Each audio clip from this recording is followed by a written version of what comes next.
Welcome to News Now. I'm your host, Maribel Carvajal de Salazar. Today with us, we have Julie Wu. She's the president of Belmont Pan-Asian Coalition. Welcome, Julie. Thank you. Thanks so much for having me. We are going to talk about what's coming for the Lunar New Year Festival. And please tell us and invite the community about this. We're very excited to present the second annual Belmont Pan-Asian Coalition Multicultural Lunar New Year Festival and Parade, which will be happening in Belmont Center on Sunday, February 12th at 2 p.m. With a rain date of February 26th. So this is going to be a great occasion, just like last year, with some new exciting additions. Last year we had a lion dance, and this year we're also going to have a lion dance presented by Wu's Martial Arts and Tiger Kung Fu, together with they're part of Wu's Grandmaster Winchell PC Wu Martial Arts group. So they're going to perform that, and they're donating the dance. So we're very grateful to that. And also we're going to have a Korean fan dance, which is going to be performed by the Boston Korean Traditional Dance Group. So we're very excited about that. And in addition to that, there'll be a bunch of different booths with crafts. The BPAC, the Belmont Pan-Asian Coalition tent, will have some crafts and some Asian teas. And also there'll be a number of other organizations with activities, including the Lexington Chinese School. They'll have some crafts and activities, and that was very popular last year. Also, the Henry Frost Children's Program is going to have some crafts and a child-size lion dance costume for people to touch and to maybe try on. Also, the Belmont Women's Club, they're going to be having their craft giveaway at our event, actually. So that should be really fun. So they're having a Valentine's craft giveaway, and they're going to have a bear there to take pictures with. So that'll be fun. Let's see, what else do we have? There's just like a bunch of other things that should be really fun. We're having also some Asian snacks that we'll be distributing. And also what we're doing this year is we wanted to involve the local businesses, including businesses that aren't in Belmont Center. So we're distributing, with the help of Belmont Against Racism, which gave us a grant for this. We are giving businesses who are interested some Asian treats for them to give to customers. So so that'll be kind of fun. So people will give a list so that people can know where to go to get some treats from these different businesses, and that will also help the businesses, we hope, by increasing their foot traffic. Yes, we are so blessed to have a diverse community, and we want to learn more. Why you think it's important to do this activity? Well, I think that well, first of all, it's great to be able to celebrate our heritages, and to do so in a way that sort of is more in the mainstream. So that's why we wanted to do these events like in Belmont Center, so that everybody can participate. We don't discriminate against people who want to participate in these events, and also we like to have a diverse membership, both in our board and in the members at large.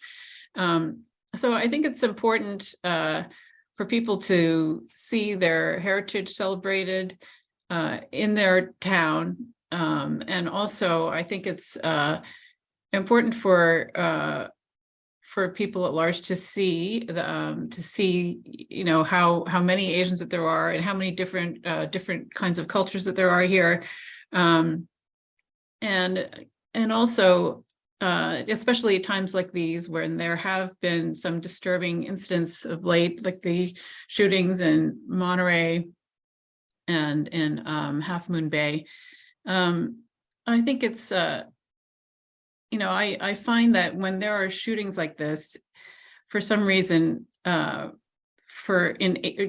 these happen in Asian communities, for some reason, they kind of tend to disappear in the news. And I'm not really sure why exactly that is. And I feel as though part of it is that it seems like it's like a marginal community or something. It doesn't seem like, I don't know if it's because it doesn't seem like it's part of everybody's, part of the main community. It seems like somebody else's issue, or whatever it is. But I do notice that it just doesn't seem to get as much coverage. Like the victims don't seem to get as much of a profile in the papers, and it's a little upsetting. And I feel that if we can do what we can to bring our communities more into the mainstream and make people feel like, yes, we're part of your community, we're part of the American community, that maybe that'll help a little bit. Julie, you attended a vigil on January 28th. Can you tell us about this event?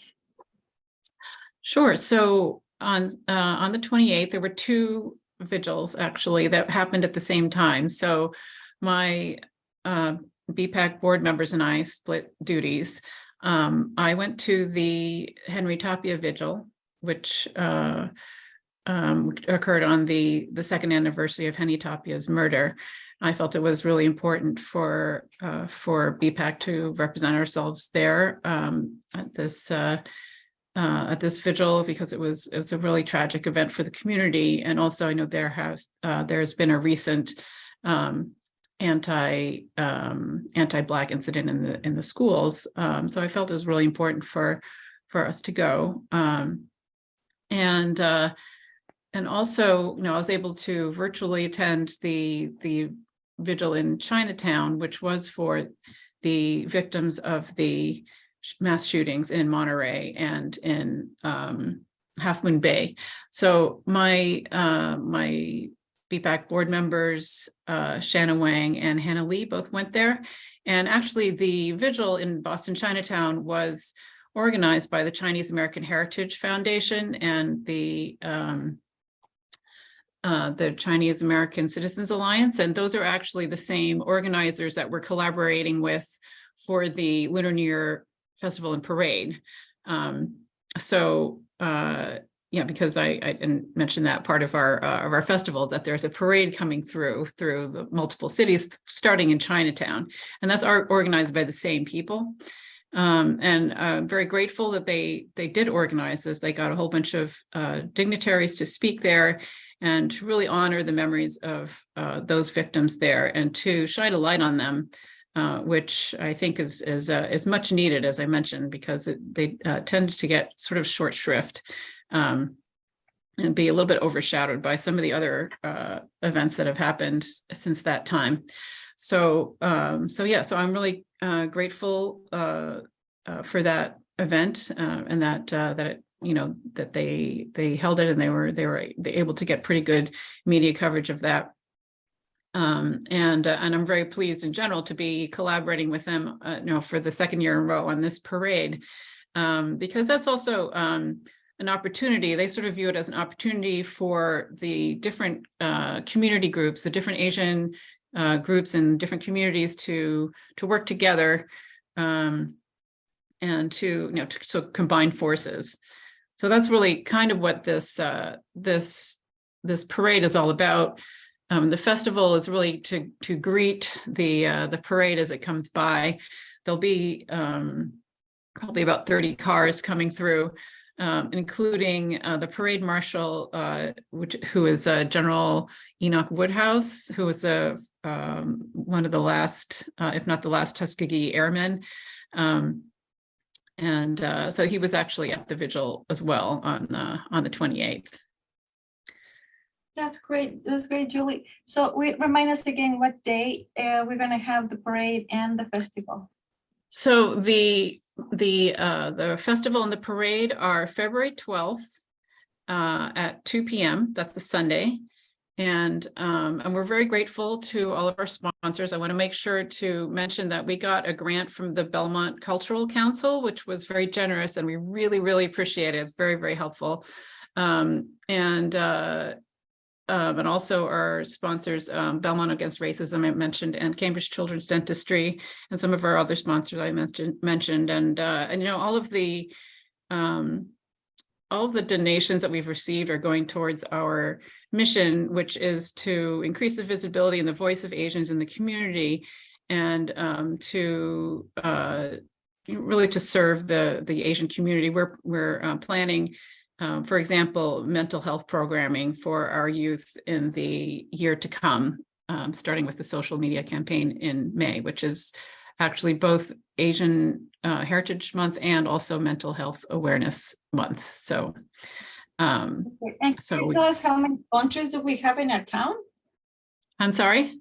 Can you tell us how many Asian countries we have in our town, our neighbors? How many Asian countries we have in our town? I can't tell you how many exactly, but I can tell you, for example, in BPAC, our board, we're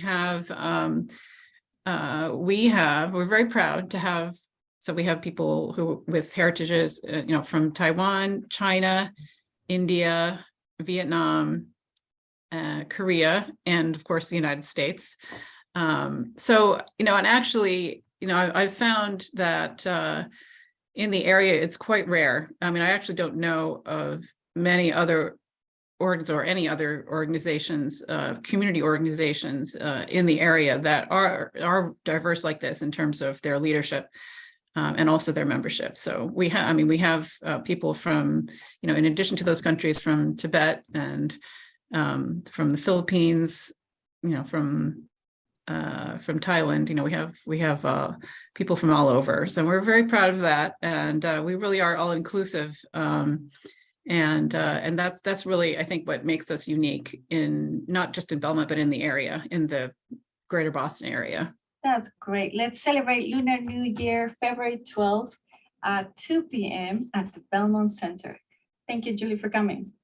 Thank you so much for having me. That was it for today. I'm your host, Maribel Carvajal de Salazar. See you next time.